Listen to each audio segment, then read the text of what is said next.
A mí me resulta, creo que un desperdicio de tiempo si yo entrara directamente a hacer un análisis de lo que ha sido este gobierno. Yo podría perfectamente decirle dónde creo yo que falla el gobierno y también las cosas que el gobierno ha hecho bien o que ha hecho mejor y si en mi opinión tendría que hacer un cambio de gabinete o no, pero creo que esa cuestión es poco sustanciosa, digamos, aporta poco. Yo creo que para poder interpretar lo que está pasando en nuestra política y poder interpretarlo de una manera que sea más provechosa, que permita mirar realmente algo más aproximado a la realidad, el análisis tiene que ser un poquito más profundo, ¿no? Porque nosotros tenemos problemas hoy día en nuestra sociedad que no son tan distintos a los problemas que tiene Macron en Francia, que no son tan distintos, muchas gracias, a los problemas que tiene los conservadores o que tiene la sociedad británica, digamos, de Theresa May con el tema del Brexit, que no son tan distintos a los problemas que creo yo está teniendo y va a tener Estados Unidos con la conducción errática, confusa, a ratos patológica, a mi gusto, de Trump. Entonces, algo está pasando. Esto es como esto de que haya habido un tornado ayer en Los Ángeles, Chile, y no Los Ángeles, Estados Unidos, digamos. Algo está pasando en las sociedades occidentales que es relativamente coincidente y por lo tanto creo que hay que mirar con un poquitito más de altura el fenómeno y luego aterrizar a cómo estamos nosotros enfrentando estos fenómenos mayores. Yo no tengo bien claro si lo que está pasando en Occidente es que está terminando la Revolución Francesa o lo que está pasando en Occidente es que estamos a puertas del ciclo histórico que viene después de la Revolución Francesa. Son dos cosas distintas, ¿no? Porque si es lo primero, significa que empezamos a entrar en el periodo en que se va a consolidar lo que surge con la Ilustración, lo que surge con la modernidad. Y si es lo segundo, alguien podría decir, estamos entrando a algo completamente nuevo, que es lo que va a superar la cultura que surge con la Ilustración y la modernidad. O sea, son dos cosas diferentes. Pero yo no tengo duda que estamos en algo así. Cuando cambia el antiguo régimen y surge con la modernidad, surge una forma de organización del poder que llamamos Estado Democrático de Derecho. Básicamente lo que se hace, voy a reducir a 10 minutos, digamos, 2 siglos de filosofía, pero básicamente lo que se hace es que el ser humano, desde una cultura heterónoma, vale decir, desde una cultura en que entendía la verdad, el bien, los valores como algo externo, como algo que provenía de Dios, de la divinidad, y por lo tanto el ser humano tenía que ir a buscar todo el sentido de su vida, el sentido de las opciones más profundas, tenía que ir a buscarlas en un ente externo. La modernidad cambia eso y desde una concepción heterónoma pasamos a una concepción autónoma del ser humano, en que la búsqueda del bien, la búsqueda del proyecto de vida, lo que se considera mejor, en fin, es una decisión individual de cada persona. Y esto, en términos políticos, tiene una consecuencia muy importante, y es que hasta antes de eso, la sociedad estaba estructurada sobre la base de los deberes. Era una sociedad heterónoma, era una sociedad en la cual nosotros los seres humanos teníamos que cumplir ciertos deberes en esta vida, que era una vida transitoria, para llegar después a otra en la cual ahí sí tendríamos los derechos, ¿no? Nos habríamos ganado el derecho el gran derecho a la verdadera vida, que es la vida celestial. Con la modernidad esto cambia y la sociedad se estructura ya no en base a los deberes, sino se estructura en base a los derechos. Y por lo tanto, la persona, el individuo, deja de ser alguien sobre quien recaen obligaciones, alguien que tiene que cumplir deberes, y pasa a ser alguien que reivindica derechos. Y eso lleva a que la concepción del poder y la forma como se organiza el poder pasa a ser completamente distinta. De tener un vasallo pasamos a tener un ciudadano. De tener un vasallo que obedece pasamos a tener un ciudadano que demanda. Y el poder se tiene que organizar de una cierta forma que sea capaz de procesar esas demandas. Y el poder pasa a tener además controles. Pasa a estar limitado. La modernidad trae el concepto de la limitación del poder. ¿Y cuáles son esos límites? Esos límites son básicamente un control político que se ejerce a través del voto.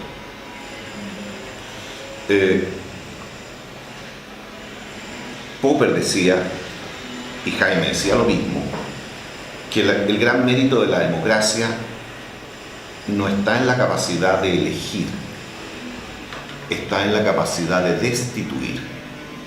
O sea, lo que hace valiosa la democracia, decía Popper, no está, para hacer el ejemplo concreto, digamos, lo que hace valiosa la democracia no está en que los chilenos pudimos elegir a Piñera. Lo que hace valiosa la democracia es que los chilenos pudimos sacar a Bachelet.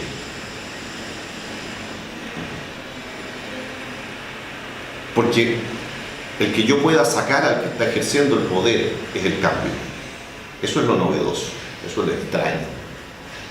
Y por lo tanto, el que está ejerciendo el poder sabe que está sometido a una evaluación de los gobernados, y esa evaluación tiene tanto poder que lo puede mandar para la casa. Hay una anécdota, no sé si será qué tan cierta sea, digamos, pero si no nevero es trovato, que cuando el jefe de gabinete de Churchill entra a la oficina, al salón donde estaba Churchill el día de la elección, la primera elección que hubo después de la Segunda Guerra Mundial, la que Churchill pierde, entra y le hace un comentario, le dice: perdimos, ya es definitivo, perdimos. Y le hace un comentario respecto de lo mal agradecido de los ingleses, digamos. Churchill le habría contestado: no. Peleamos una guerra para que los británicos tuvieran derecho a mandarle para la casa. Ese es el sentido. Pero hay un control, por lo tanto, político. Pero a los políticos se les suele olvidar que hay otro control que es tanto más importante, que es el control jurídico. Y por eso esta cuestión no se llama democracia, se llama Estado Democrático de Derecho. El control jurídico sobre el poder lo ejercen una serie de instituciones. Lo ejercen los tribunales constitucionales, los órganos como la Contraloría, pero sobre todo lo ejerce la Constitución. Ahí está delimitada la cancha de la democracia, entendiendo la democracia como el mecanismo de decisión participativo por los votos. ¿Cuáles son las cosas que podemos someter a decisión de la mayoría? Si entendemos eso por democracia, una manera pacífica de solucionar las diferencias contándonos. Quienes quieren A, levanten la mano. Quienes quieren B, levanten la mano. Ya. Los que quieren B son mayoría, por lo tanto la discrepancia se zanjó. Bueno, pero ¿cuáles son las cosas que podemos someter a eso? A ese método de solución de controversias, que se de alguna forma.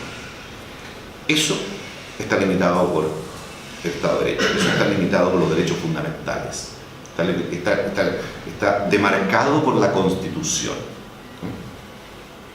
Y eso a los políticos se les suele olvidar, digamos, si no se les olvida, al menos les molesta. Por eso siempre hay una tensión de los políticos con el Tribunal Constitucional, siempre hay una tensión con la Constitución misma, ¿no?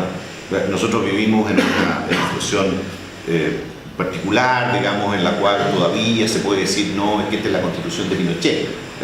Bueno, si el tema no es que sea la Constitución de Pinochet, si lo que les molesta es que hay límites al ejercicio de sus atribuciones.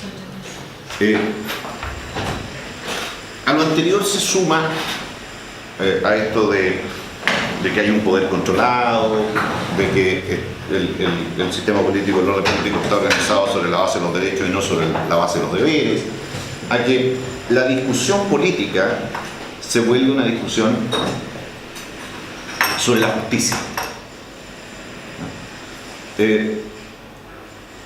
La filosofía política en la modernidad se ocupa del tema de la justicia. La lucha de clases de Marx es una teoría de la justicia.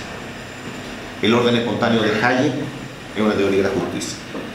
El velo de la ignorancia de Rawls es una teoría de la justicia. Una teoría respecto de cuál es el orden social más adecuado. Y cuando yo digo adecuado, digo justo. ¿Cuál es el orden social más justo?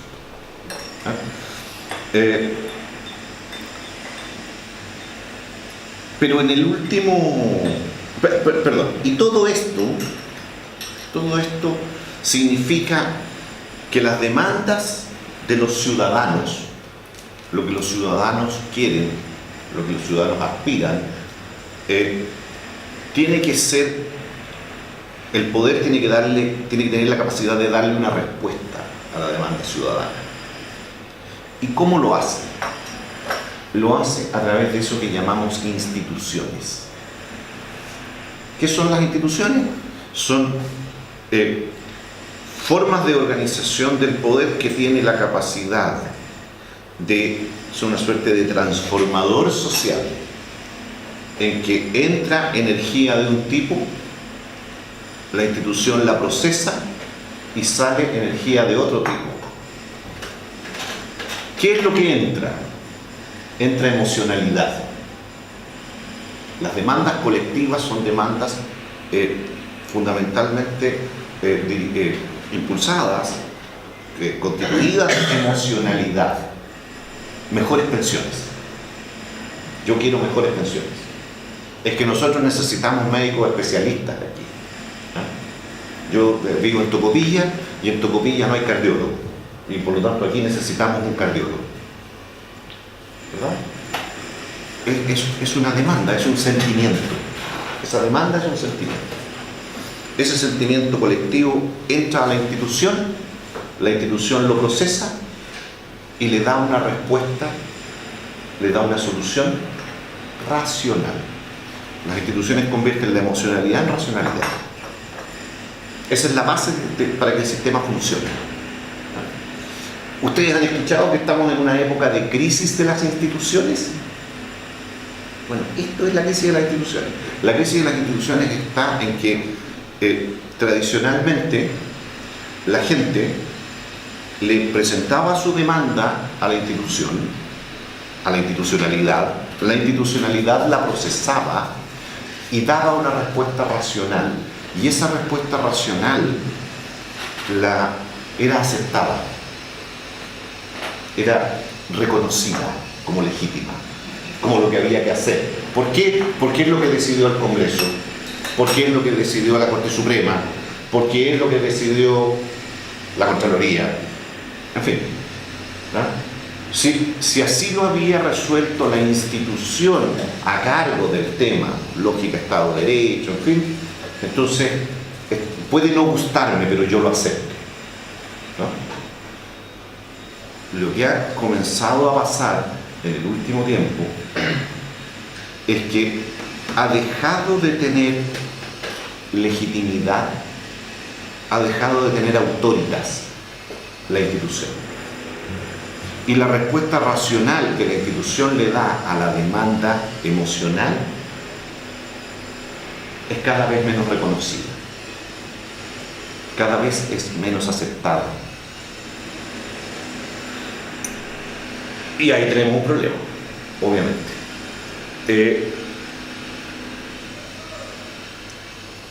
Desde otro punto de vista, uno podría decir, ¿quiénes están en las instituciones? ¿Quiénes conforman las instituciones? Miremoslo ahora desde el punto de vista, mi análisis hasta ahora ha sido más bien jurídico. ¿Quiénes conforman las instituciones desde un punto de vista sociológico? ¿No? Marx habría dicho los capitalistas. Yo diría,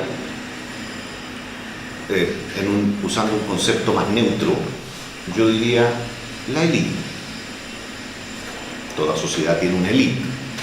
¿Quiénes están en las instituciones? La élite. Y las instituciones son todo tipo de instituciones. Yo me he referido a las instituciones políticas, pero en las instituciones también están las universidades. En las instituciones también están los medios de comunicación. En las instituciones están las iglesias, las Fuerzas Armadas, en fin, el Estado, sus diferentes expresiones. La élite, que es el segmento superior de la sociedad que toma las decisiones, ¿las toma dónde? Las toma aquí, en las instituciones. La élite es la que tiene la función de hacer esta conversión de emociones en respuestas racionales, de demandas emocionales en respuestas racionales. La crisis de la institucionalidad es la crisis de la élite. Es la crisis de la élite. O de las élites. ¿Ah? Uno suele pensar en esto desde la lógica política, pero les voy a poner un ejemplo que no tiene nada que ver con política: el movimiento antivacunas. Se fijan que hay en el movimiento antivacunas hay un desconocimiento, una negación del valor que tiene la respuesta racional que le da la élite científica a un problema de salud, a un problema biológico. Hay que vacunar a los niños porque si tú no los vacunas, los niños se mueren.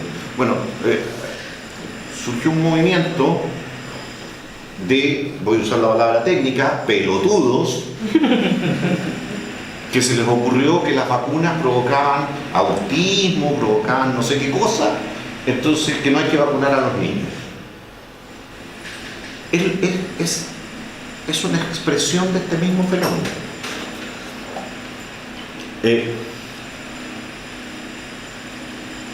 En Chile, y como la respuesta racional de la institución, el rol de la élite empieza a ser cuestionado, las sociedades empiezan a rebelarse contra esto, se rebelan de distintas maneras. Los indignados, las chaquetas amarillas, es una expresión, las marchas, la calle, es una expresión. Pero también hay otras expresiones. Se empiezan a buscar liderazgos de otro tipo, liderazgos que asumen las demandas emocionales y que ofrecen una respuesta que no es racional, que es emocional. Es una suerte de liderazgos que dicen no pasemos por este conversor, no pasemos por este transformador, pasemos por el lado. A mi juicio eso es Trump, ¿no?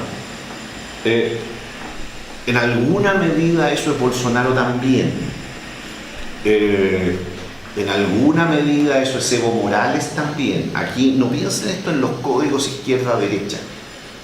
Eso se sale de esos códigos. Y por eso hay algunas cosas que hace Trump que las celebro o que conecto con ellas. Hay algunas cosas que hace o dice Bolsonaro, pero también conecta con ellas, porque son tipos que se mueven en un universo que está más cercano a nosotros, o se mueve en el universo nuestro. Pero hay una parte fundamental en la que no comparten con nosotros, que es el entender la política como la respuesta emocional a la demanda emocional. Entonces, Trump se convierte en un presidente de derecha en el país que ha impulsado la libertad económica en el mundo, y se convierte en un presidente contrario a la libertad económica. ¿Por qué? Porque le contesta a sus votantes de la América profunda, a sus agricultores, a sus fabricantes de autos. Entonces le dice, no, o sea, aquí los chinos nos están esquilmando, entonces le vamos a poner aranceles a los chinos. Todavía ahí podría haber una discusión, pero ya lo de hoy día, que es ponerle aranceles a los productos mexicanos como retaliación a la inmigración, o sea, ya eso es la locura total nomás. ¿Ah? O sea, un problema de inmigración de personas, él lo resuelve por la vía de la fuerza, poniéndole aranceles a los productos mexicanos. Bueno, pero el tema de fondo es que por un lado está la rebelión, por el otro lado está el surgimiento de liderazgos que renuncian a ser conversores, renuncian a ejercer el papel de la élite y ofrecen una respuesta emocional a la demanda emocional.